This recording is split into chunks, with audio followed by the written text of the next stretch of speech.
Hello everyone, welcome back to the show. Now we're marking to the first talk show of the day, and you know that most likely tomorrow, inshallah, Muslims around the world will be fasting during the month of Ramadan. Yes, but I think as mamas and in charge of the financials in the family, we have realized that the month of Ramadan usually involves large expenses that sometimes make things difficult for Muslim households or more difficult. Thus, financial management during Ramadan is crucial.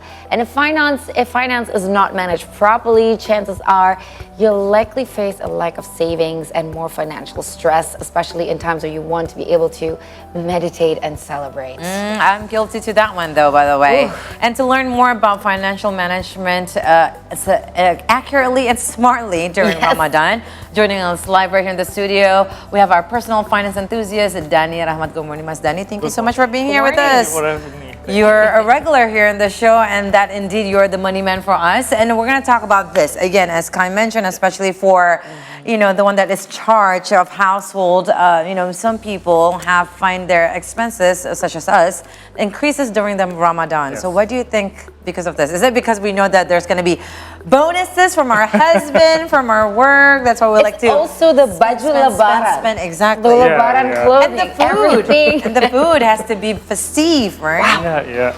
Yeah, because in Ramadan, people usually have different mental counting during this month. Yes. So that they see that this month is full of festivities and everything, so that they think that it's okay to spend more in this Ramadan. Yes, let's splurge. Yeah. And then the second one is that people tend to spend more when they are hungry.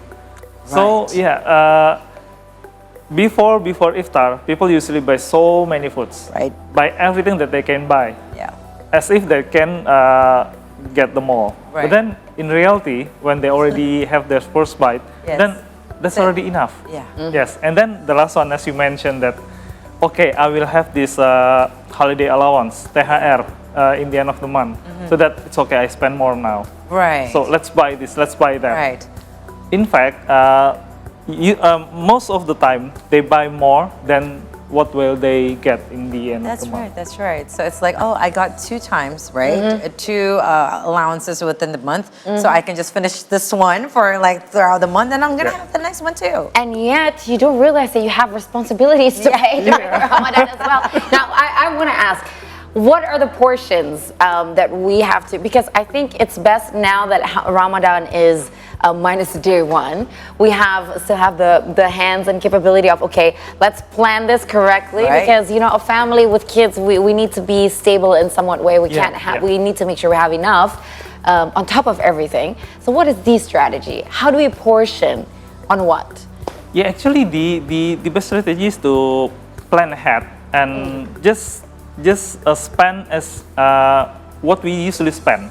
Right. So don't spend more in Ramadan. I mean, yes, you need to buy iftar and everything, but then again, stick to our budget is the best strategy, and be disciplined with our budget.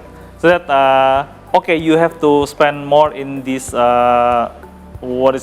travel tickets, and then allowances for families, but then actually there is your only additional expenses in the month, right? Yeah. Actually, for the meal and everything, you will still have like 3 times meal a day, or maybe only 2 times in Ramadan. Yeah. So why you have to spend more on the meal and everything? Yeah. So logically, it's supposed to be less because the meals are only supposed to be twice in a day. Right, but then you remember what Mas Dani just mentioned, right? Sometimes we want to buy everything, not to mention also I have 3 kids and all 3 want different things, including my husband. I have 4 kids, by the way, at home.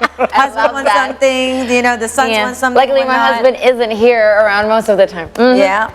So we're going to talk about this also, Mas Dani, that we are now entering, the endemic. Everything is already left off and whatnot. This is going to be the first year that it's going to be very different. We're going to go pre-pandemic, where people are going out and about, especially during iftar, meeting with friends and whatnot. But we're going to talk about the survey that we catch in 2022, where Indonesian consumer spending jumped to more than 50%.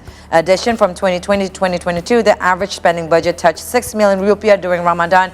Not to mention those times were actually in pandemic. People are more staying at home, but it rose to that 6 million rupiah during Ramadan for the spending budget. So is this going to be stable to just 6 million or only 50%? Or do you think, in your opinion, it's going to increase? I think it will be way higher than 6 million All this right. year. Because, even before Ramadan, my friends in office already say that, where should we go? And then, so we do it only once or maybe twice or 3 times during Right. Ramadan?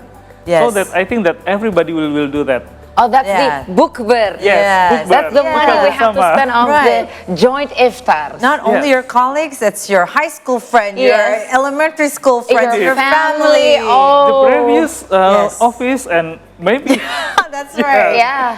Right. Yeah. No, I wanted to ask, because you do mention that you have to strategize, right? And I Yeah. know the consumerism is going to spike because there are, other than the meals that we have to spend on the Right.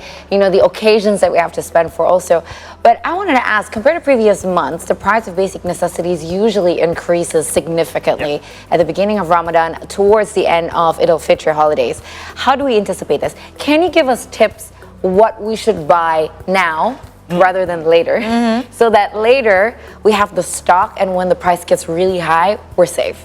Yeah, actually, for that, budgeting for our monthly spending, we can shop in advance, like for the things that you can store in freezer and everything, Chicken, like meat, meat, chicken. yeah. Yes, yeah, you can buy now, and then eggs you can stock for the whole month. Yeah. Actually, so we can just buy the regular price now, so that during nearing the end of the Ramadan, we will not have to spend when the price already spiked. But then again, what I usually do, I just do the groceries in the beginning of the month. Yeah. But then we shop